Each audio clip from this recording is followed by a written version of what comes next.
Howdy folks, welcome to Bullish on Farming.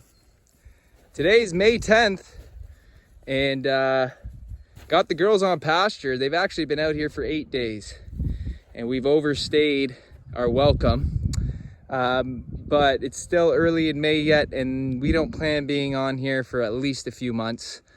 Would have moved them on the weekend if I could have. Today's Wednesday, but had a bunch of work to do finishing up the water lines. Hup. And these girls don't come on call yet. There's one of our calves, you can see, bred by a Simmental bull.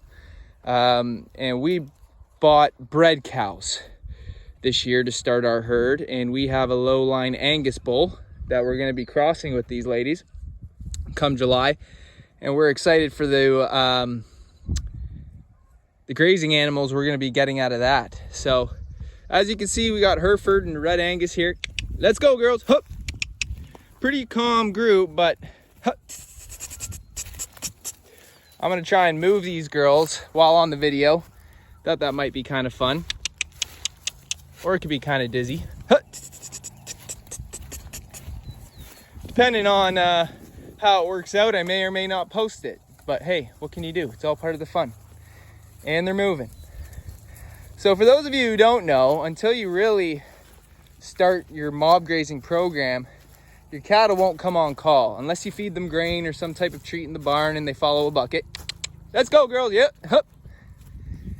And so, you know, the first time you're really going to have to be patient. The key is you want the cows to come to you, but you want that done in a positive way. Right now, I'm just calmly moving these cattle. Hup. Have the gate wide open for them. And, you know, this is a nice section we have here. We had the pond. I had them drinking out of the water. And all that water is just accumulated as a pond on our property. So ain't no worries. You can see those girls have just broke the gate. And now these cows will follow. They are herd animals at the end of the day. They don't like being left alone. And on to greener pastures isn't just a figure of speech. Anyways, first cattle drive of the summer. For those of you who followed the channel, you know that I posted a lot of videos of the animals I manage for a family. And you know, last fall we came into an opportunity to start our own farm. And I think the videos comprised on this channel from here on out will be mostly centered around that. And, you know, we'll be showing some of the other stuff because the people love the pigs, and I'm not doing pigs this year, but I am doing it on the other farm. And so what we're working with here is we got about 65 grazing acres, and this guy on my right over here has got another 50 acres of pasture. The plan is to rent all that out, and we got about 50 acres of workable land. Most of it is hay.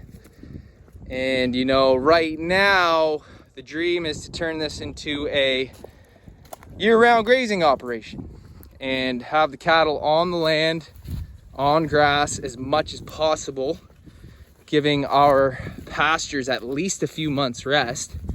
And depending on how they're grazed and what time of year they're grazed, sometimes 6 months rest, sometimes even a year, depending on how it's going. But you can't make any guarantees, especially when you're just at the beginning stages of, you know, converting your farm into a year-round grazing operation.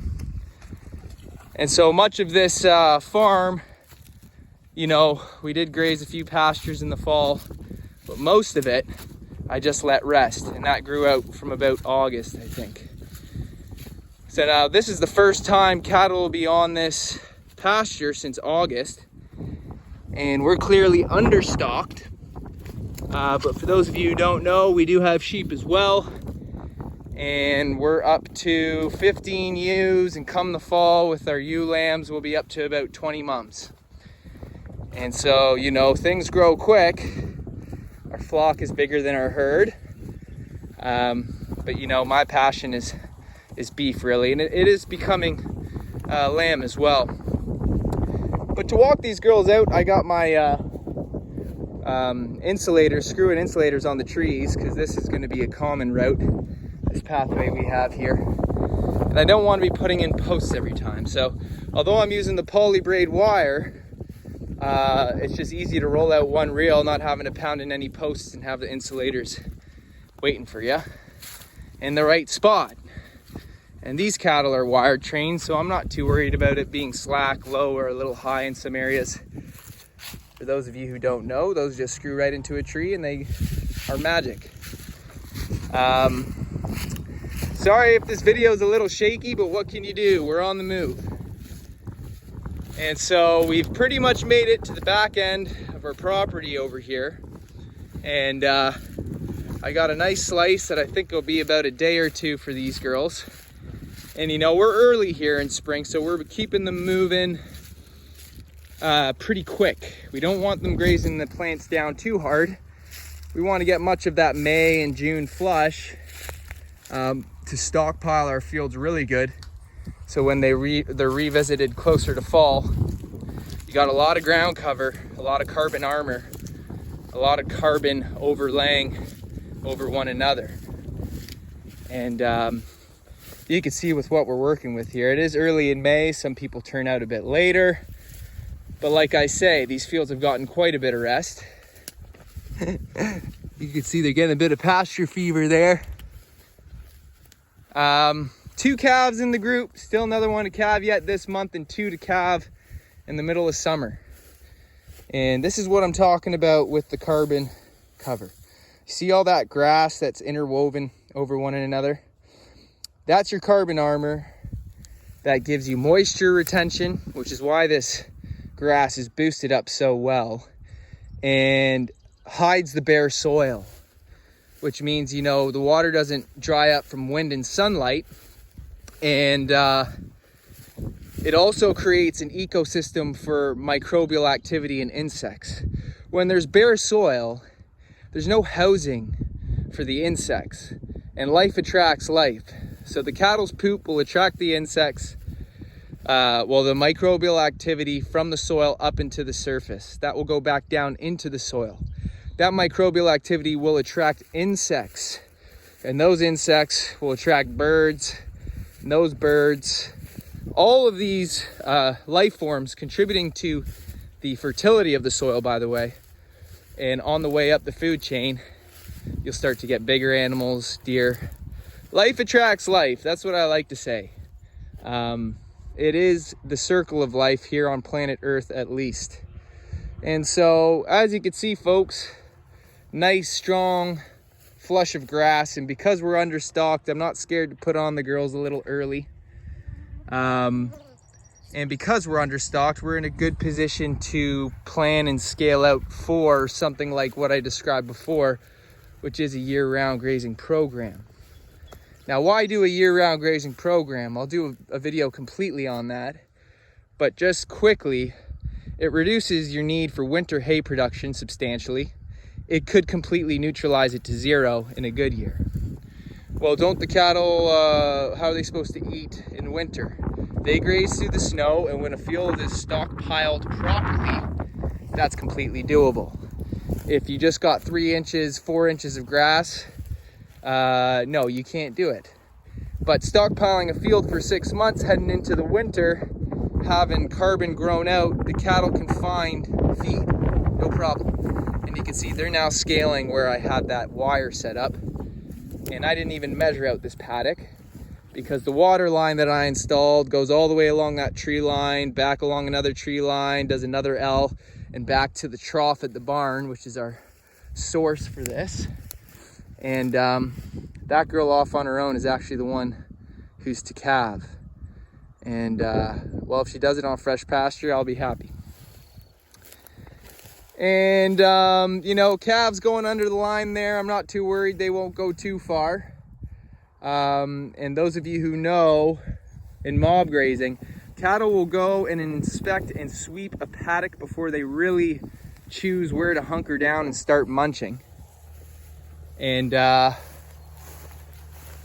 I'm staying between these girls because I don't want them to head back where we came. That whole lane has got plenty of lush stuff. But yeah, back to year-round grazing. Also reflecting nature's image. These animals obviously evolved over time not being in a barn or with domestication. So, you know, the way people farm conventionally, you need a barn. But when you have your animals scaled out to your land properly, meaning that you have enough grazing acres for your animals, they can move in a circuit that accommodates proper rest recovery periods and allows that to be your strength, reducing all mechanically intensive practice that you might have to do. And I can see these cows heading back over that way. I'm just gonna try and beat them to the, and yeah, you can see what they're munching. Good stuff. And another reason why we want to be on grass 100% of the time, if we can, is health. The health of your animals, back into the point I just mentioned, that these animals obviously survived for plenty of years without having to be domesticated. It is also how they thrive. It is nature's design. It's not like just because we have barns that, and of course this girl's gonna go back, excuse the shaking, doesn't mean that it's the best way, right?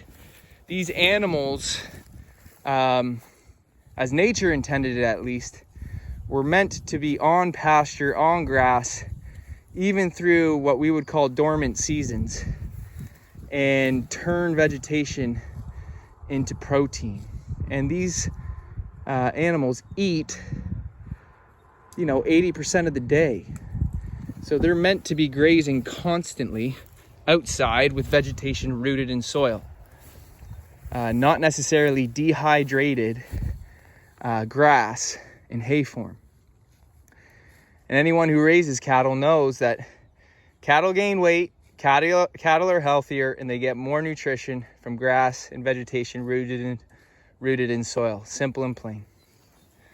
But anyways, there's nothing wrong with feeding your cows hay. During our reset, I fed all these cattle hay starting January. And that was fine. It worked for what we had to do. But now moving forward, the plan is to not do that. And if we do feed hay, it'll be something just like January, February. Bale grazing through fields with frozen ground, layers of ice and snow. But if it's a milder winter, you can graze stockpiled fields. Anyways, we'll talk more about that as we make more videos, folks. Just wanted to start this first one. Thanks for stopping by, and God bless you all. See you on the next one.